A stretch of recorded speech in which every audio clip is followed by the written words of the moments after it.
نيري ساستنقم لكتفو تمي ديوان لتسنيت لدى الشكوى عنايا ورني سنجي تسنة تبارد سكوز تران دغش النوان نيري ساستنقم لكتفو تمي ديوان لتسنيت لدى الشكوى عنايا ورني سنجي تسنة تبارد. Bueno, la idea es hacer una pequeña reposición de cuanto se estuvo conversando en el seno del comité editorial del 7 de octubre a la fecha. Lógicamente es un tema que nosotros abordamos periódicamente y cotidianamente, diría mejor.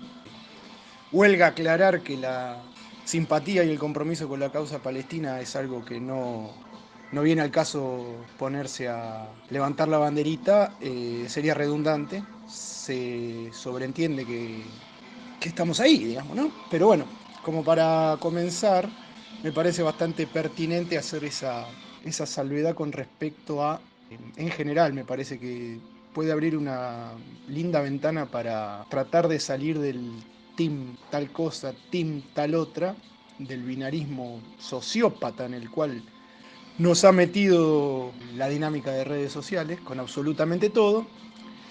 Y resulta que la escenificación del debate público termina siendo, sobre todos los temas, la misma que hay con respecto a los sabores de helado o la estación preferida del año. De este modo tenemos proliferando por absolutamente todos los resquicios en los cuales se quiera indagar, presiones muy claras y ostensibles en torno a la cuestión.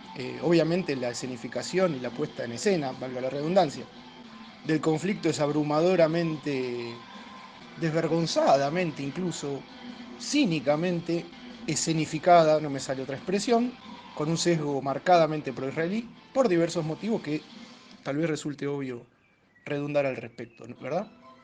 Pero no está de más hacer un primer punto sobre esto, en términos de que tal vez es la oportunidad para esquivar un poco esa binarización, sin dejar de tomar partido, lógicamente, nunca hay que dejar de tomar partido, pero se ven en este tipo de cosas fenómenos puntuales,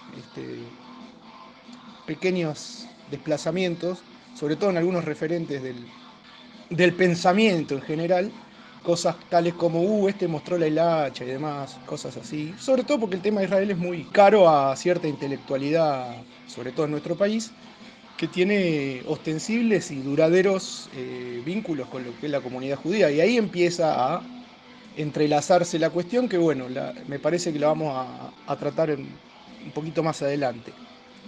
Quiero decir, la imbricación de la intelectualidad progresista en general con la colectividad judía, en particular, es algo de profusa data, no solamente en Argentina, sino a nivel mundial, y es muchísimo más larga que la existencia misma del fenómeno del sionismo, que es el capítulo nacionalista moderno del pueblo judío, que tiene una historia, como todos sabemos, milenarísima, ¿no? Creo que están en el año 6000 y algo, porque ellos la cuenta la hacen no considerando el advenimiento del Mesías, digamos, el año cero, que tenemos los que somos de la palestra católica o cristiana en general. Y ahí aparece otra discusión que tal vez en algún momento podemos entrarle más en detalle, que es el mesianismo. Hay un componente mesiánico muy importante, precisamente por el hecho de que no hubo advenimiento de Mesías en la tradición judía, hubo muchos profetas, y el Mesías todavía no ha llegado. Entonces hay todo un mensaje muy fuerte que va calando, muy fuerte en diversas expresiones políticas, ideológicas, culturales de la colectividad judía, que es muy grande en Argentina, es muy grande en el mundo también, pero bueno, en Occidente tiene una presencia importantísima, sobre todo obviamente después del Holocausto. De ningún modo hay que negar o matizar lo determinante que ha sido el fin de la humanidad como tal, como concepto que representó el Holocausto en el marco de la Segunda Guerra Mundial.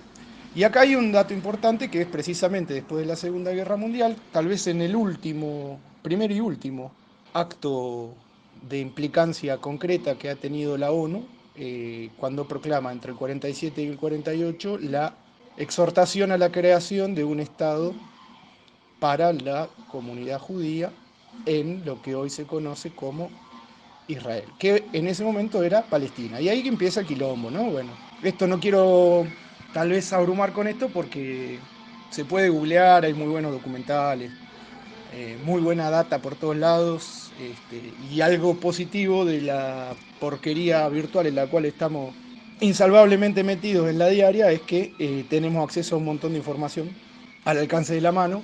Con un dedito nomás se puede descubrir cosas maravillosas.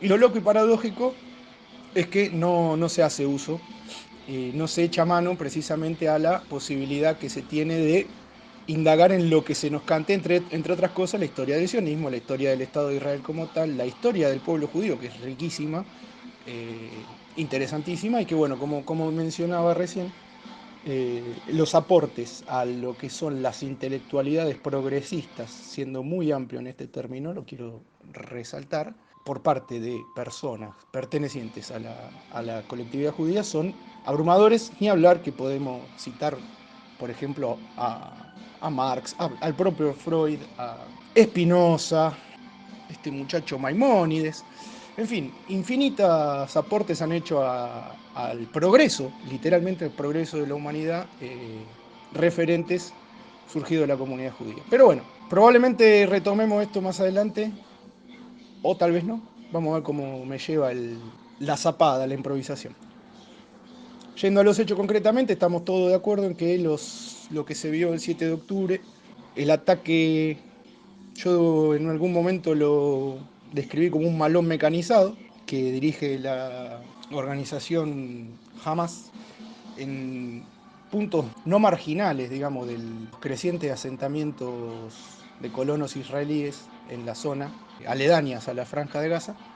Prácticamente no conoce precedentes, quiero decir, no conoce precedentes en lo que hace a una incursión de elementos de actores no convencionales. ¿Qué quiero decir con esto? Una organización calificada como terrorista, abrumadoramente, mayoritariamente la comunidad internacional tiene calificado a Hamas como terrorista.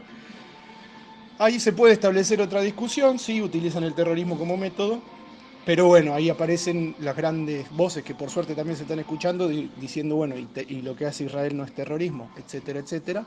No nos vamos a meter en esa discusión, sí que se puede establecer que los actos cometidos el día 7 de octubre por la organización islamista Hamas fueron de un impacto notable y que probablemente no volvamos a abordar el conflicto en los mismos términos que se ha venido hablando en los últimos 20, 30 años. ¿Por qué? Primero porque ya se está viendo, por esto que decía, de la escenificación del debate y cómo el mismo se presenta a la comunidad internacional. En esto soy muy amplio, no hablo de los estados propiamente dicho, sino de las sociedades. Digo, es algo periódico que se repite, como que tenemos un sentido común que indica que Israel y Palestina están ahí, a los corchazos siempre, en una tensa calma en el mejor de los casos, y que todos sabemos de sentido común la situación en la cual el Estado de Israel y su formidable y gigantesco ejército, una sociedad altamente militarizada, una sociedad que casi, ¿cómo decirlo?, congénitamente vive con miedo. ¿Por qué vive con miedo? En principio porque tiene la amenaza existencial muy próxima, que son los estados árabes vecinos. En segundo término, fundamental por el hecho de cómo ha sido implantada esa población ahí, de una manera bastante poco simpática, por decirlo menos. Es un hecho de colonialismo tardío. Si nosotros recorremos la historia del colonialismo, es un método que se utilizó en diversos momentos históricos, pero ya en el siglo XX establece, segunda mitad del siglo XX, para más decir, establecer un Estado colonial, sobre todo a partir de lo que fue las postrimerías de la Segunda Guerra Mundial, resulta por lo menos anacrónico, y toda la problematización que hay al respecto, incluso la consagración en años recientes, en los últimos 20, 30 años, se consolida como un Estado pretendidamente colonial y de apartheid para con la población palestina, que sigue reclamando la ancestralidad y la legitimidad de la posesión de sus territorios, de los cuales fueron inicialmente despojados, no a partir de la creación formal del Estado de Israel en 1948, sino que la colonización muy de a poquito empieza mucho antes. En principio, en términos cuasi pacíficos, pero con organizaciones terroristas de colonos judíos, todavía no eran israelíes, porque Israel no existía, que van avanzando a principios del siglo XX. Todo esto tiene que ver con el advenimiento y digamos, el nacimiento del sionismo, que alcanza una síntesis hacia fines del siglo XIX, 1896, si no me equivoco. Hay un teórico muy famoso, Theodor Herzl, que paradójicamente, si nosotros nos ponemos a revisar eso, y como decía recién, en términos de lo que es el carácter progresivo de la intelectualidad judía, había muchos afluentes de simpatías socialistas en aquel momento a lo que era el movimiento sionista, ¿no? A principios del siglo XX. Luego se va mezclando y van apareciendo fenómenos. Hoy por hoy, para decirlo claro, el sionismo está completamente hegemonizado por sectores que son, y esto hay que decirlo taxativamente, fundamentalistas. Hoy por hoy el partido del Likud, de donde proviene Netanyahu, ya directamente es una expresión, digamos, moderada, que solía ser el partido de extrema derecha israelí, pero bueno, hoy por hoy quedaron como moderados ante el advenimiento de otros muchachos que son mucho más crudos, mucho más violentos y vehementes sobre todo en la justificación ideológica mesiánica de todo lo que es la tarea histórica que viene a cumplir el Estado de Israel y los métodos que hay que utilizar. Ese debate hacia adentro de la sociedad israelí se venía dando muy fuerte. Cualquiera que tenga un mínimo de memoria de corto plazo recordará que había movilizaciones gigantescas de muchísima gente en contra de ciertas reformas que venía implementando este muchacho Netanyahu, que en Occidente se vendían como que el tipo quería dar el zarpazo contra la justicia y consagrar un régimen bastante más despótico, por así decirlo, entroncando, como decía, con esta corriente fundamentalista de clérigos y sectores afines que van copando el debate. Entonces el debate en Israel hoy por hoy, antes incluso de esta incursión de Hamas, no viene siendo en todo caso sobre el estatus de los palestinos, sobre el trato humanitario, sobre cumplir las 78.000 resoluciones de la ONU indicándole que no sean tan hijos de puta con las incursiones que hacen, que desmonten el estado de apartheid, etcétera, etcétera, sino que esa parte de la discusión, la más humanitaria, para usar un término muy entre comillas, ha sido desplazada por la sencilla dicotomía que es, no se discute que vamos a avanzar colonizando, no se discute que vamos a, en lo posible, barrer y erradicar al pueblo palestino, sino que en todo caso lo que se discute es cómo lo presentamos ante el mundo, porque nosotros somos la única democracia de Oriente Medio, dice una facción, otra facción, que es la que está, digamos, encolumnada con el amigo Netanyahu, dice un poco las formas tendrían que pasar a un segundo plano, tenemos que fortalecer este Estado porque el mundo está cambiando muy rápidamente, muy violentamente, y en ese nuevo balance de poder estamos obligados a reforzar aquellos que hemos logrado conquistar a sangre y fuego, sobre todo porque estamos desde el día cero en un marco hostil. Lógicamente que esto también tiene una justificación que hunde sus raíces en la, insisto, larguísima historia del pueblo judío, en el cual han sufrido persecuciones durante siglos y siglos, sobre todo en Europa, ¿sí? Entonces ahí tenemos una nueva paradoja. Hay que ver, hay una frase de Nietzsche que dice, cuando miras muy profundo dentro del abismo, el abismo termina siendo tú, o el abismo termina estando dentro de ti, algo así, que es un poco lo que también podemos encontrar alguna referencia hegeliana en esto que estoy por decir, pero me parece que se pone demasiado denso y espeso y no es la intención. Pero está la dinámica, ¿no? En la cual el pueblo judío perseguido, eliminado, digo, todo el proceso de lo que fue la unificación de España en 1492, que culmina con, o sea, 1490 por ahí, que culmina con el descubrimiento, entre comillas, de América, la catolización definitiva de España, tuvo como eje disparador la unificación de los reinos, que eran hasta entonces estaban dispersos, separados y en guerra y en conflicto, bajo el signo de la Iglesia Católica, pero sobre todo anclado en expulsar a los moros y a los judíos. Ahí viene, digamos, con los moros, digamos, los árabes, los musulmanes, que en ese momento hasta dominaban gran parte de la actual España. Sus huellas culturales se pueden ver en Andalucía, Córdoba, etcétera, etcétera, el califato y demás.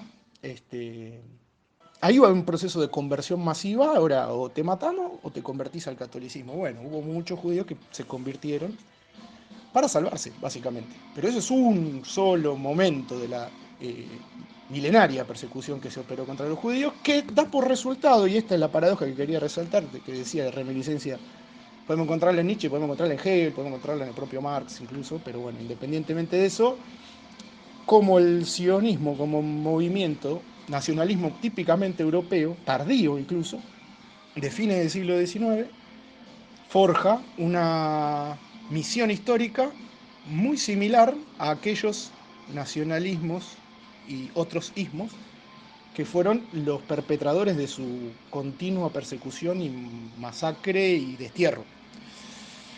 Es muy interesante cómo para combatir aquello que los doblegó y los sometió durante tanto tiempo, terminan forjando algo muy similar, como es este sionismo que conocemos hoy tal vez en su rostro más radicalizado.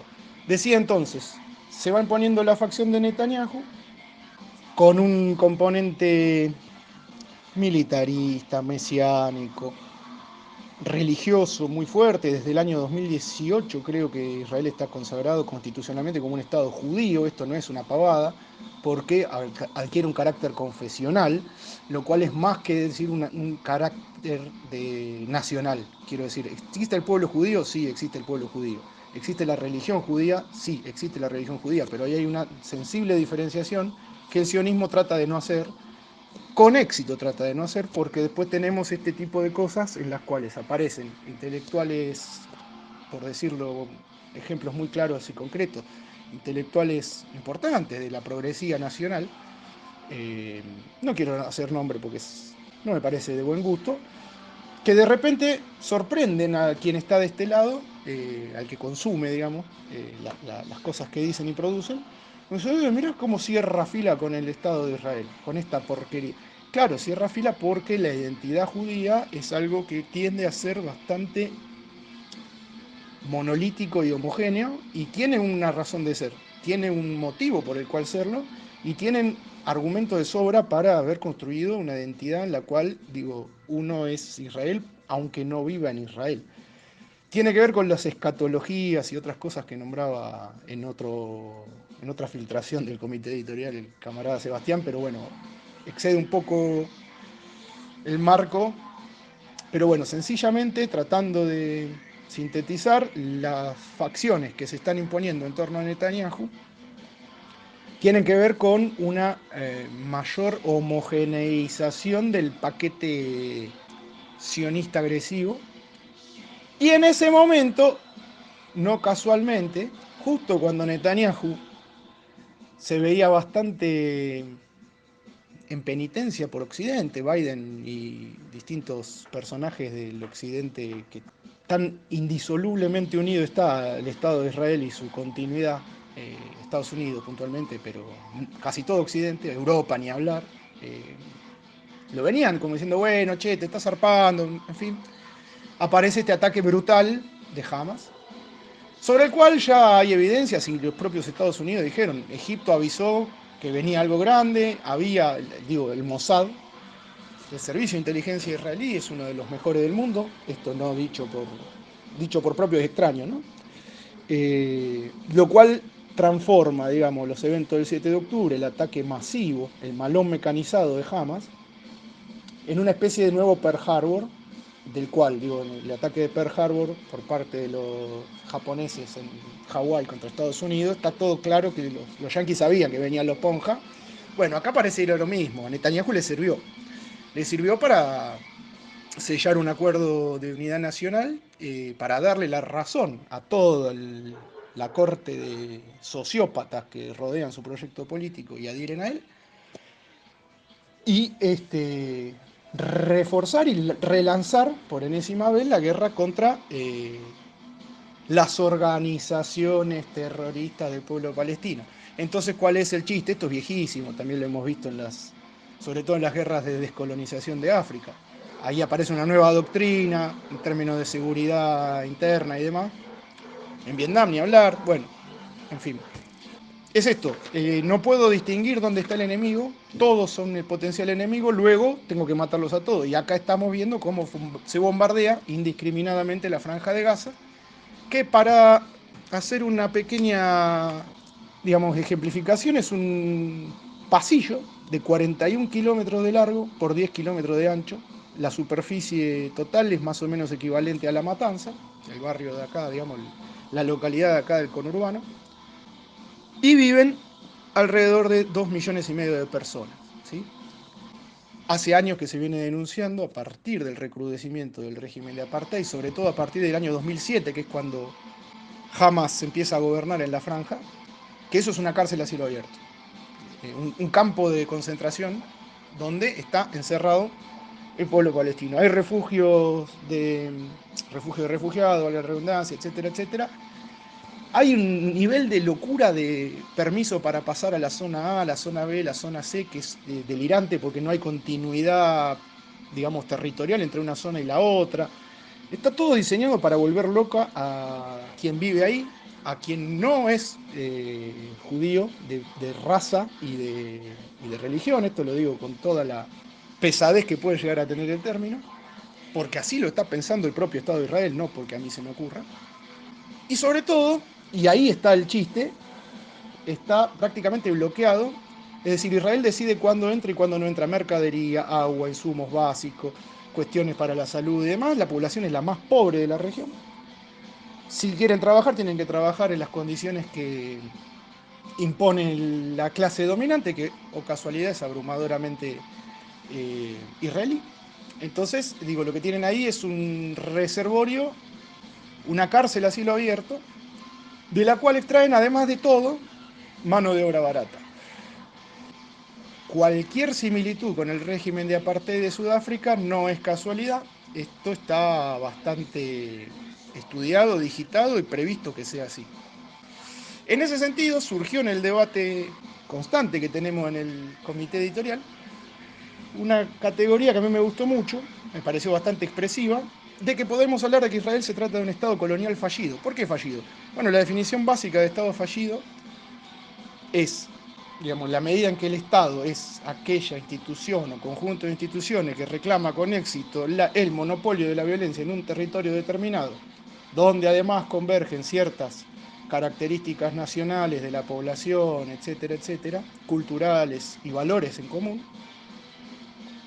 Israel no puede garantizar ni la seguridad de toda su población, no hay una homogeneidad que ellos intentan forzar, porque el pueblo árabe no se asimila, porque el pueblo árabe, que no todo es musulmán, esta soledad también hay que hacerla, no se asimila, no pretenden asimilarlo tampoco, por eso hay que insistir en el carácter colonial del intento de construcción del Estado de Israel, y que es una empresa que recurrentemente fracasa.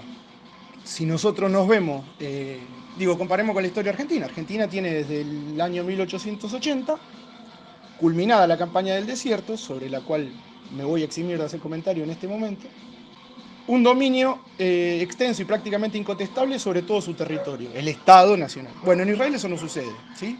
Por la resistencia palestina se encarna en diversos momentos históricos de diversas maneras. Lo que sucede a partir del año 2007 puntualmente es que la OLP, que era la autoridad, encarna la Autoridad Nacional Palestina, que gobierna en Cisjordania, estableció ciertos compromisos que le hacen ver hoy para la población mayoritaria del pueblo palestino como la policía amable de Israel, ¿sí? En cambio, ahí surge Hamas como la oposición radical a la existencia del Estado de Israel, y Hamas tiene, casualidad, un componente religioso muy fuerte, ¿sí? Son una derivación de lo que fueron los hermanos musulmanes, un movimiento islamista que surge a mediados del siglo XX, sobre todo con posterioridad al fracaso del panarabismo, es decir, la OLP sería que aquella de Arafat, se acordarán de Arafat, hoy por hoy su personaje principal es Mahmoud Abbas, que diría que es una especie de Alberto Fernández palestino, para que quede claro, bastante pusilánime e inútil, cuando no cínico. Ese es el heredero de Arafat, este señor que se acordarán andaba para todos lados con el pañolete en la cabeza. Bueno, el crecimiento de Hamas se debe, y es incluso directamente proporcional al decaimiento de la OLP, la Organización para la Liberación Palestina. Y tiene un componente religioso de fundamentalismo islámico muy fuerte, sunita, puntualmente, que esa diferenciación voy a ver si la llego a hacer ahora en un ratito. Y ahí surge también en el seno del comité editorial, para que vean que nos la pasamos produciendo, la noción de que Hamas es hijo bastardo de la ocupación. Me pareció también bastante pintoresca esta caracterización, porque efectivamente es así. Y viene siendo desde el año 2007 el par especular perfecto para los sectores más rancios y conservadores de la política interna israelí, que son los que vienen hegemonizando la lucha política, insisto, hacia el interior de Israel. Es decir, que el proyecto de avanzar con la colonización, de radicalizar las posiciones antiárabes, antimusulmanas y demás, tiene su correlato directo en el incremento de la adhesión de la población palestina, recagada de hambre, de angustia y de miedo, a el proyecto radical, si es que lo tienen, para mí no lo tienen en definitiva, proyecto islámico radical que vendría a representar Hamas. En ese marco es que hay que inscribir los ataques del 7 de octubre, digo, sumando elementos, son dos fundamentalismos chocando, uno que tiene crecientes y abrumadores medios técnicos y militares y tecnológicos y económicos a su alcance, y Hamas que tampoco se le queda atrás. Digo, Hamas es muy inferior al ejército de Israel y toda su parafernalia, pero ha mejorado muchísimo en lo que refiere a aspectos técnicos, militares y de logística y de financiamiento.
Bien, continuando entonces, decíamos que el bloque histórico que cierra Netanyahu con otros sectores radicalizados de derecha religiosa en Israel es una novedad dentro de una hegemonía del sionismo, de distintas corrientes internas que tiene el sionismo, como cualquier nacionalismo.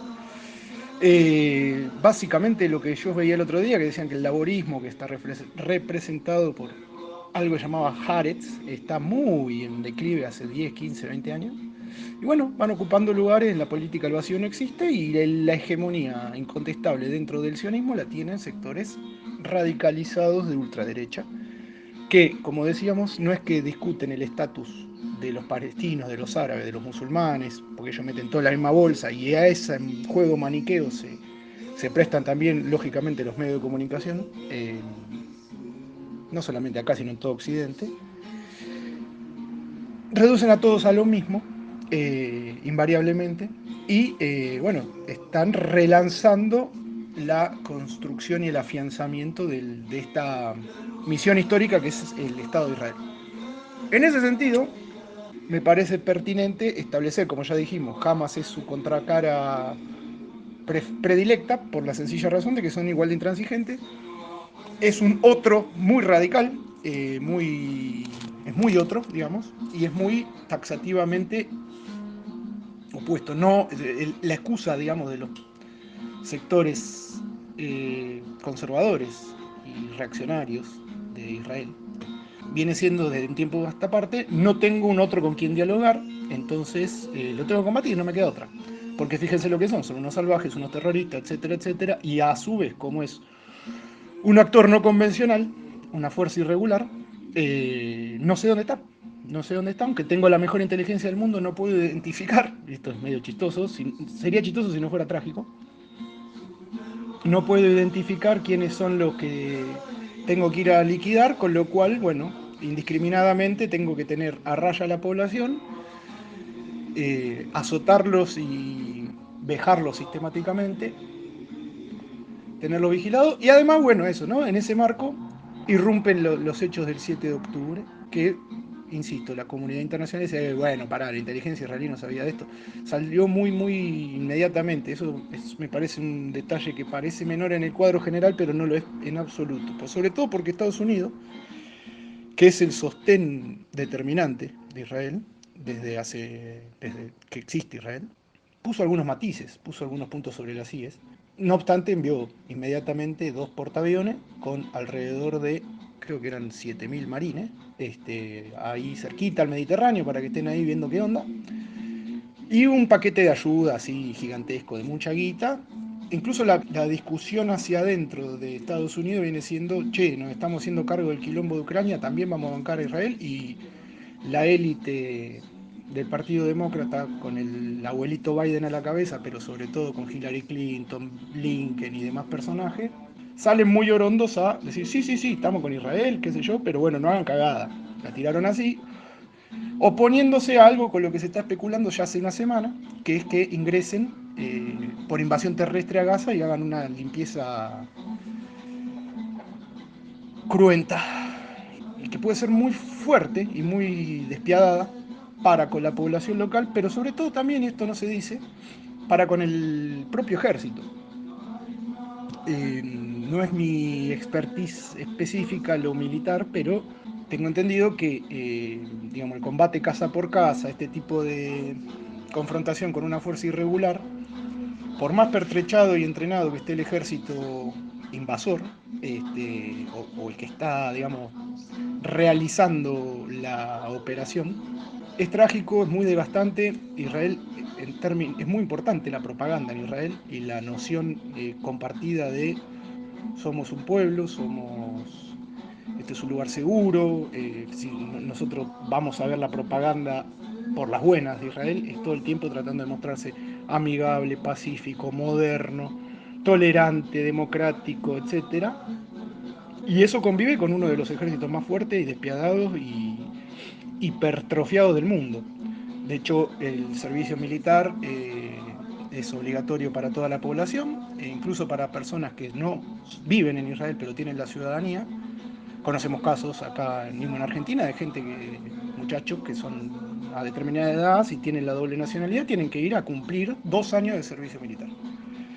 En definitiva, es una sociedad altamente militarizada. Y esa dialéctica entre la militarización extrema, militarización que, como dijimos, viene de la mano con una radicalización religiosa, etcétera, etcétera, convive con instituciones formalmente democráticas, partidos políticos, cierta libertad de prensa, etcétera, etcétera, universidades y demás, que sería, digamos, un poco, de acuerdo con lo que venimos planteando, algo que está en retroceso en los últimos tiempos y que Netanyahu vendría siendo el referente de esta avanzada conservadora.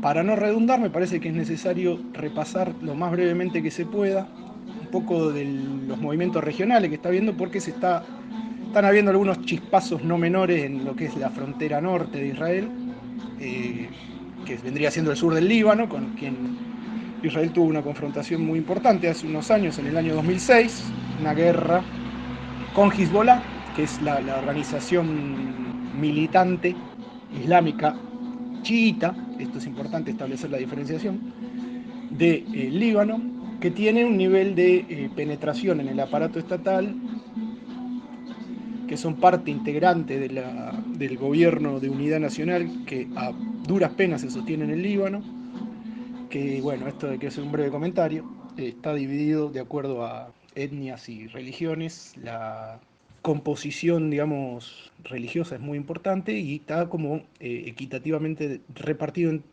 pedazos, no me animo a decir si son tercios o cuartos, en este momento se me escapa, pero están, digamos, representados los cristianos maronitas, los chiitas y otras minorías étnico-religiosas que son muy importantes en el Líbano. A su vez, el Líbano tiene una alianza muy fuerte y estratégica con Irán, que es el actor más pesado de la región, sacando a Israel, el histórico enemigo, y con Siria, que fue vejada, arrasada y completamente sometida a una invasión sin ningún tipo de escrúpulo por parte de, digamos, de Occidente, para resumir, pero con lo que era el ISIS. ¿Se acuerdan del ISIS?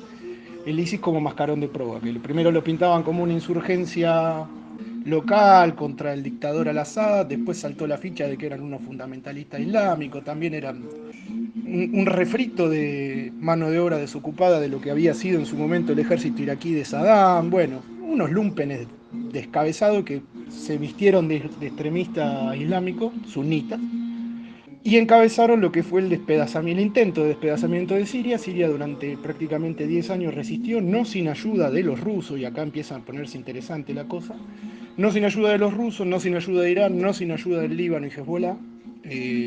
Siria pudo repeler esa agresión externa, que fue abiertamente admitida y propagandizada por la propia Hillary Clinton, que era en su momento la secretaria del Departamento de Estado. O sea, es la autoridad civil a cargo de las aventuras militares de Estados Unidos en el mundo, la Hillary.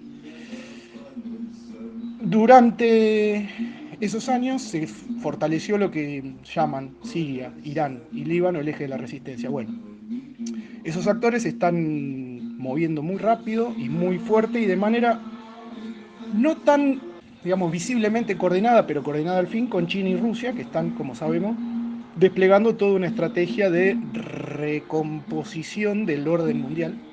Está claro que el orden mundial nacido de la Segunda Guerra Mundial ya no existe, digamos, la paz de la ONU es cosa del pasado, si alguna vez existió tal cosa, y los movimientos en torno, principal pero no únicamente a partir de la invasión de Rusia a Ucrania en febrero del año pasado, vienen a generar lo que hemos denominado en el comité editorial movimientos tectónicos en el orden internacional.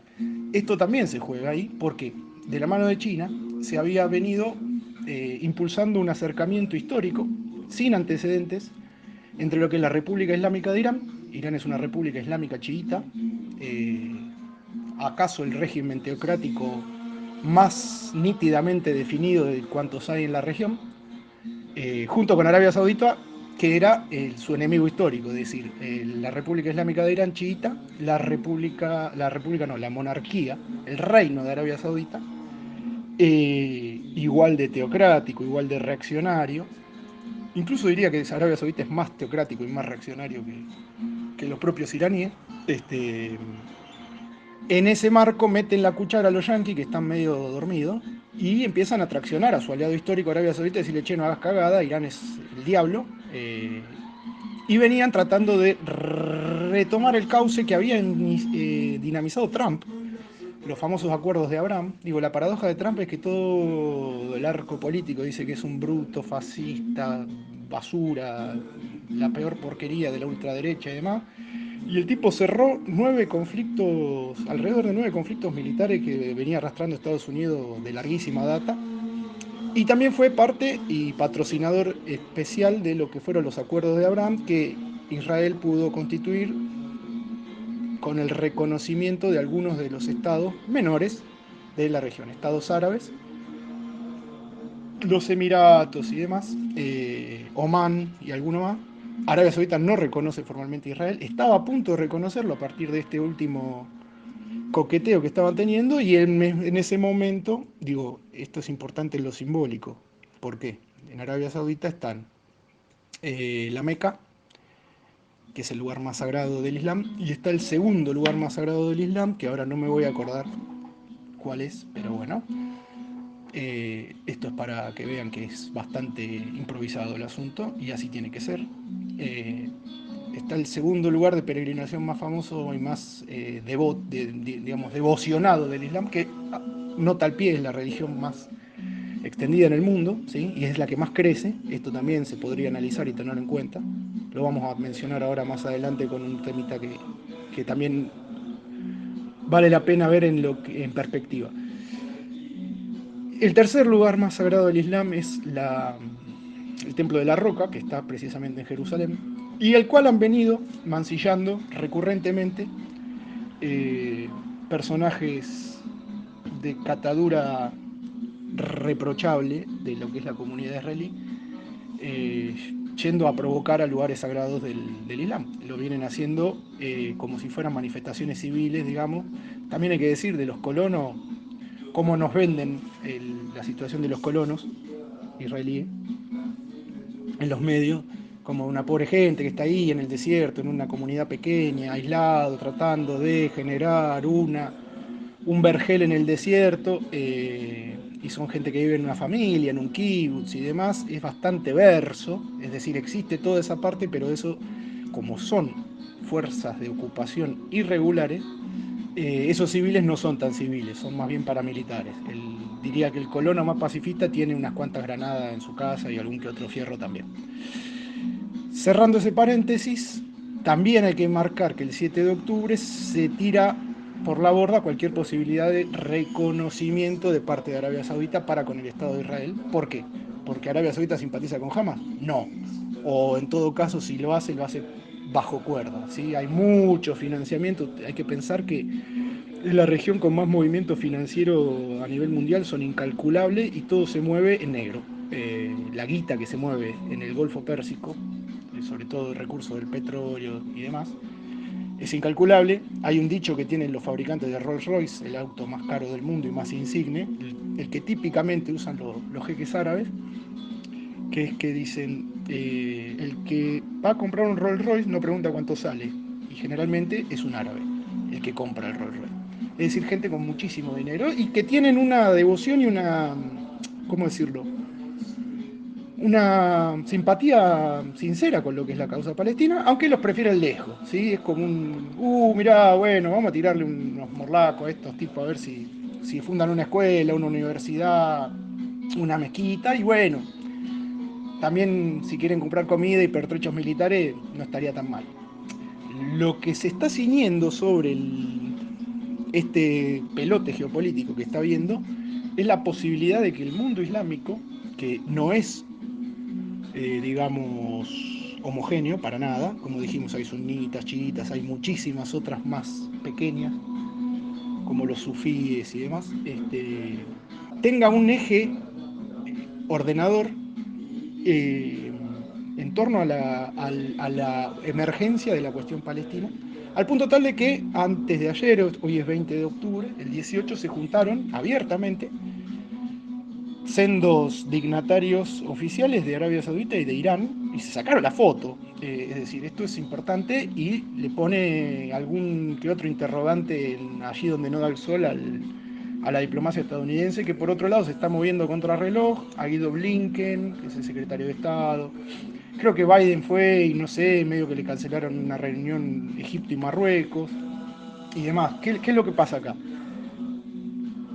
Digo, por eso dije musulmán y no árabe. ¿Por qué? Porque estoy diciendo que probablemente Irán, Siria, Líbano, que no son sunitas, tengan una causa común, aunque sea fáctica, concreta y volátil, en torno a la cuestión palestina, una posición medianamente homogénea. Luego está la cuestión de la Liga Árabe y demás, el panarabismo en acto, que es algo que es casi de folclore.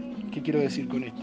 La Liga Árabe se pronuncia, saca distintas expresiones de repudio, de reclamo con respecto a la normativa internacional que hay al respecto y demás, le reclama a la ONU, pero poco más. Bueno, ahí hay otro detalle, que la Liga Árabe sacó una declaración en conjunto con su equivalente africano. No hay que olvidar que en África están habiendo movimientos muy importantes, sobre todo en la región del Sahel, donde sectores militares de bastante afinidad con Rusia están derrocando gobiernos prooccidentales. En los últimos meses fue esto. Mali, Burkina Faso, Níger. Incluso de Níger rajaron la semana pasada, o hace cosa de 10 días, el remanente de fuerzas de ocupación francesas que estaban ahí estabilizadas desde la poscolonización, que nunca fue tal. Digo, también está empezando a entroncar toda esa nueva corriente de liberación nacional, por decirlo con un término bastante vintage, que se está suscitando en algunas regiones de África, con lo que es el mundo árabe y el mundo islámico. Insisto en hacer la diferenciación, no es lo mismo árabe que islámico.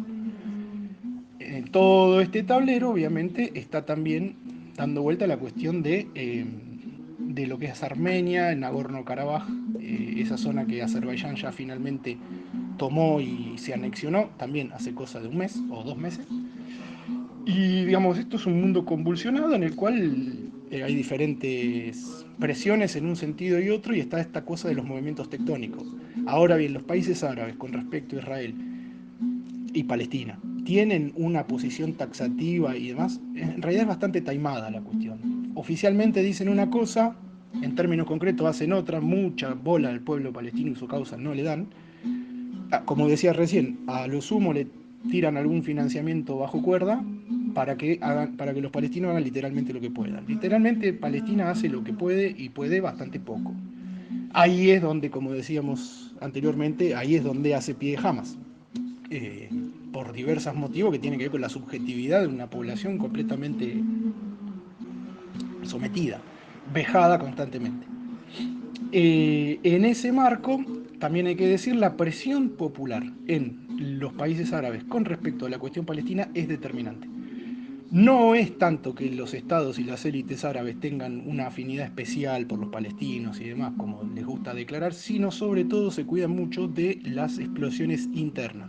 Sin ir más lejos, en estos días en Egipto, una manifestación gigantesca atacó el consulado israelí, atacó instituciones estadounidenses. Digo, Turquía es un estado de la OTAN que tiene un compromiso fuerte y ostensible con Occidente, que es ambivalente con respecto a la guerra en Ucrania, que es ambivalente en muchas de sus posiciones, pero es un estado tapón entre lo que es Europa y Medio Oriente. Y acá viene otro punto que quisiera establecer con respecto a cómo está manejando Europa la cuestión. Europa queda, en principio, a partir de la guerra de Ucrania, muy encolumnada, a mi juicio erróneamente, detrás de lo que es la banda de cachivaches prooccidentales que pusieron al mando del Estado ucraniano, en una guerra muy desgraciada y muy triste y muy cruenta contra una potencia militar de la envergadura de Rusia, una potencia geopolítica de la envergadura de Rusia.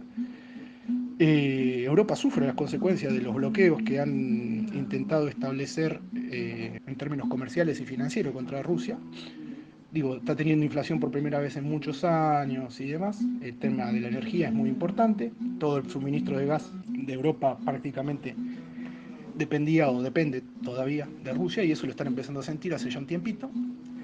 Y en ese marco están viviendo, tienen un proceso migratorio importantísimo, inmigratorio, de gente que es árabe o islámica, ¿sí? Insisto en hacer la diferenciación. Hay manifestaciones de solidaridad con el pueblo palestino, como hay en todo el mundo, pero, a diferencia de otros lados, la iniciativa que han tomado, que es muy peligrosa, sobre todo Francia y Bélgica, un poco menos Alemania, es establecer penas durísimas para quien ande con una bandera palestina, persecución sin ningún tipo de tapujo, y cancelación y todo lo que ya conocemos, esos métodos sutiles que están utilizando sobre todo desde la guerra de Ucrania. Volcarlo a una población que ya de por sí vive en esos países, en Bélgica, en Francia, en Alemania, en Holanda. Volcarlo sobre una población que de por sí ya es oprimida en esos países. Es decir, el árabe, el musulmán, el negro, porque son mucha gente, por ejemplo, Francia tiene muchos descendientes de ex colonizados, es decir, cameruneses, nigerianos, etcétera, etcétera. Puntualmente en Francia sucede mucho, Bélgica también. En Francia podemos encontrar también a los argelinos, que son una comunidad importante, que son de mayoría musulmana, y que son, por un lado, estructuralmente mano de obra barata, y por otro, son perseguidos en su religión, en nombre de la laicidad de esos estados, y además quieren expresarse democráticamente en contra de lo que interpretan que es un genocidio, que eso se puede discutir en otro momento si es o no, yo lo dejo en suspenso. Me parece que es tendencialmente genocida lo que hace el Estado de Israel en Palestina, sin poder decir que se trata lisa y llanamente de un genocidio, pero está la pulsión genocida dando vuelta. Bueno, los estados europeos están reprimiendo muy fuerte las manifestaciones pro-Palestina. Ojo, digo yo, y lo dicen muchos, hay que mirar a los expertos, a los clérigos árabes que aparecen en Al Jazeera, se puede buscar, aparecen hablando, y acá tenemos este orientalismo nefasto en el cual nos hemos criado. Si no, mirá, es un clérigo sunita, ¿qué puede decir esta bestia? No, presten la atención porque es gente muy sabia, es tan sabio como un clérigo católico, como un clérigo judío. Es decir, esa gente, por más que uno no simpatice con ellos, son gente que básicamente estudia, hay que escucharlo. Hay que escucharlo porque además dirigen masas importantes de población. La educación islámica en Francia, puntualmente en Francia, está creciendo mucho en los últimos 20, 30 años. Se fundan lo que se llaman las madrazas, que son escuelas y universidades de tendencia wahabita, que es una corriente interna dentro del sunismo, financiada de nuevo por estos señores, los jeques árabes, que están interesados en que se conozca y que los muchachitos descendientes de árabes en esos lejanos territorios de Europa se consustancien con su esencia islámica. Y eso genera cierta tendencia a la radicalización, como lo hemos visto desde los últimos... Digo, no nos olvidemos de los atentados de Charlie Hebdo en el enero del 2015, no nos olvidemos del atentado en un recital que hubo creo en el 2016-17 en un lugar llamado Bataclan en París, y no hay que perder de vista que están habiendo esto que generalmente se denomina ataque de lobo solitario por parte de ciudadanos que son franceses o belgas. Por ejemplo, hubo un belga en estos días también que mató a 2 personas, como inspiracionalmente dirigidos contra gente occidental o judíos. Ojo con ese quilombo en Europa, porque si nosotros sumamos tenemos dificultades económicas, un racismo estructural, que es lo nítido de Europa es que es racista, yo lo lamento, pero es así. Sí, digo, vuelvo a lo que decía al principio, por algo el sionismo tiene que ser catalogado como un nacionalismo europeo. Fue creado en Europa a imagen y semejanza de los nacionalismos de aquel momento, de esa Europa occidental, que terminaron en la Primera y Segunda Guerra Mundial. Desembocaron en eso. Bueno, el sionismo es una rémora de esos nacionalismos europeos. El racismo como fenómeno en Europa no ha sido solucionado, sino que ha sido taimado, tapado, reformulado. Le han puesto un maquillaje un poquito más copado, pero invariablemente la población migrante marroquí, camerunés, argelino, sirios, que hay un montón, turcos de Turquía, etcétera, etcétera, viven en guetos. Estos serán guetos más lindos, no son una cosa como eran los guetos de otrora, pero hay cierta división en la habitabilidad urbana de las grandes capitales y las grandes urbes europeas. Entonces, digo, hay un caldo de cultivo importante para cosas feas, que Europa sigue queriendo mirar de lejos, pero la tiene cada vez más adentro. No hay más que mirar en Suecia, que Suecia toda la vida, para el sentido común, ha sido sinónimo de paz, estabilidad, tranquilidad y estado de bienestar. Y sin embargo están con una emergencia de seguridad terrible porque hay gente matándose a lo loco. No es achacable directamente a la radicalización de ciertos actores islamistas, pero ese componente está dando vuelta. Así que ojo con Europa y sus dificultades económicas y su racismo nunca solucionado, inveterado y que siempre está a punto de volver. En ese marco me gustaría ir cerrando. Parece que lo que se está viviendo, esto falta que venga un boludo de esto que sale, un boludo con nombre y apellido, digamos, ¿no? O un analista probo, a ponerle nombre a todo esto que hemos estado tratando de esbozar, que decimos, ¿no? Los movimientos tectónicos a nivel geopolítico, conflicto acá, conflicto allá, conflictos que lejos están de ser menores, y además esta suerte de derrame hacia civiles. Están habiendo como digo, manifestaciones en Europa y en diversos lugares que terminan mal.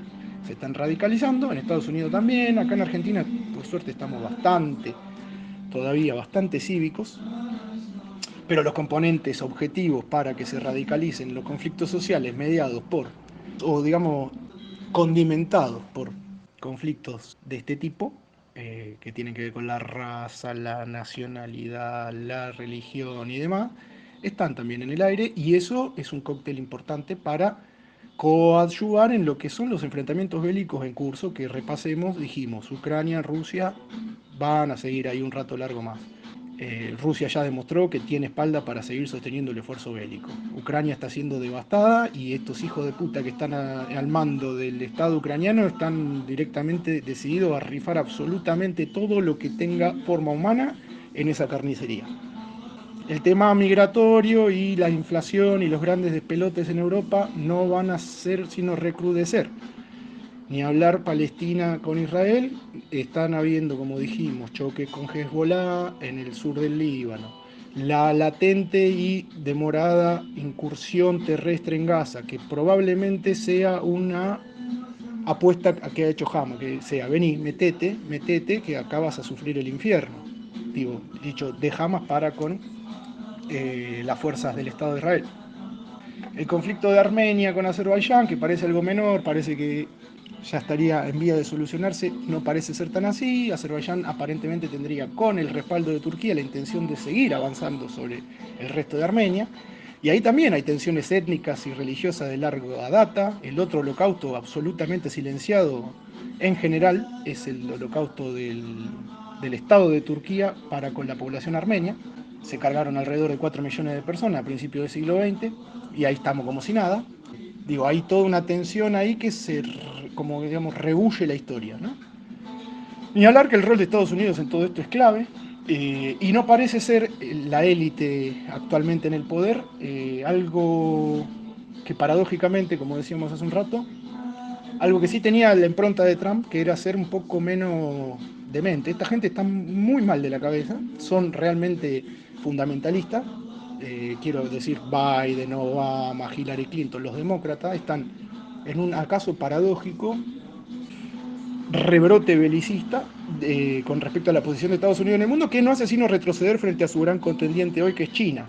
Hablando de China, está urdiendo a nivel económico, financiero y diplomático las bases de lo que ellos consideran un nuevo mundo, un nuevo orden mundial multipolar, etcétera, etcétera, en la cual juegan de manera cada vez menos implícita, con Rusia, que hace de vanguardia armada. No hay que descuidar también el rol que está cumpliendo Rusia combatiendo distintas expresiones islámicas extremistas en lo que es África del Centro, como ya nombramos, ¿no? Níger, Burkina Faso, Mali, República Centroafricana. Ahí Rusia está desarrollando toda una estrategia que tiene que ver con la prestación de servicio a partir de las contratistas militares como Wagner, que viene también el pack viene completo con, digamos, el desarrollo de la energía nuclear en la región. O casualidad, el combustible fundamental es para la generación de energía nuclear, es el uranio. Esos lugares, Níger sobre todo, tienen una cantidad de uranio récord a nivel mundial. Entonces ahí se está dando un nuevo foco de conflicto que después, cuando uno ve los realineamientos diplomáticos, tiene su contracara y su, ¿cómo decirlo?, su complemento. En ese marco también hay que tener en cuenta ciertos movimientos que puede llegar a hacer China en lo que es el eterno también tema de Taiwán. Están histeriqueando ahí hace un rato largo con pegar el zarpazo y recuperar Taiwán, con la siempre latente amenaza de Estados Unidos, que está forjando una pequeña OTAN junto con Australia y Japón para contrarrestar la creciente influencia china en el mar, en el Océano Pacífico Sur. ¿Qué quería decir con esto? Lo único que falta en este momento es que aparezca un jetón de estos que aparecen analizando cosas en la tele, que uno consume y sigue, y que le sirven para estar informado y analizar y debatir. Todo esto uno no se lo saca de la nariz, sino que estoy tratando de sintetizar cosas que leo y leemos y discutimos en el seno del comité editorial. Lo que falta es que aparezca una persona de renombre y con consenso a nivel mundial, pongamos por caso un Henry Kissinger que ya tiene más de 100 años, o algún muchacho de eso, de larga trayectoria, diciendo que esto es la Tercera Guerra Mundial. Me parece que un poco el panorama es ese, que hay que inscribir esta nueva fase del conflicto por la liberación del pueblo palestino en ese teatro más internacional, y recalco los conceptos para seguir debatiendo, en todo caso, de que, por un lado, Hamas es hijo bastardo de la ocupación, seguidamente Hamas es la contraparte ideal para la radicalización de lo que es el sionismo en el Estado de Israel, y a su vez el proyecto histórico del Estado de Israel me parece factible de ser considerado un proyecto de Estado colonial fallido. Vamos a seguir siguiendo el asunto, creo que por ahora tenemos suficiente y quedan un montón de cosas por profundizar. Gracias por escuchar, sigan a la cloaca, presten atención a los materiales, no todo en la vida son memardos, y viva el marxismo ramonero. Con los terroristas.